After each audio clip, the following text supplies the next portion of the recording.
தேர்தல் நடவடிக்கையின் போது 2 சந்தர்ப்பங்களில் மாத்திரமே முப்படையினர் கடமையில் ஈடுபடுத்தப்படுவதாக அரச பாதுகாப்பு மற்றும் நகர அபிவிருத்தி அமைச்சின் ஊடக மையத்தின் பணிப்பாளர் பிரிகேடியர் ருவான் வணிகசூரிய தெரிவிக்கின்றார்.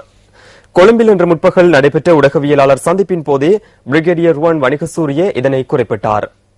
අවස්ථා දෙකක් තියෙනවා ශ්‍රී ලංකා හමුදාවන් සම්බන්ධ වෙන தேர்தலின் போது முப்படைகள் தொடர்படுகின்ற 2 சந்தர்ப்பங்கள் காணப்படுகின்றன. முதலாவதாக தீவுகளில் இருந்து வாக்குப்பட்டிகளை கடல் மார்க்கமாக கொண்டு செல்வதற்கும் எடுத்து வருவதற்கும் தெரிவத்தாட்சி அதிகாரிகள் கூறும் பட்சத்தில் கடற்படையின் படகுகளையும் கடற்படையினரையும் பயன்படுத்துவோம். ஏதேனும் ஒரு இடத்திலிருந்து ஏதாவது ஒரு சந்தர்ப்பத்தில் ஆகாய மார்க்கமாக வாக்குப்பட்டிகளை கொண்டு செல்வதற்கான தேவை ஏற்படும் பட்சத்தில் அவற்றை எடுத்து செல்வதற்கு விமானப்படை தயாராக இருக்கின்றது. அதேபோன்று வாக்களிப்பு நிறைவு பெற்றதன் பின்னர் வாக்களிப்பு நிலையங்களில் இருந்து வாக்கெண்ணும் நிலையங்களுக்கு வாக்குப்பட்டிகளை எடுத்துச் செல்கின்ற போது அதிகாரிகளின் கோரிக்கைகளின் பிரகாரம் கடற்படை அல்லது விமானப்படை ஒத்துழைப்புகளை வழங்கலாம். அவற்றை தவிர வேறு எந்த செயற்பாட்டிலும் முப்படைகள் தேர்தல் நடவடிக்கையை தொடர்புபடாது.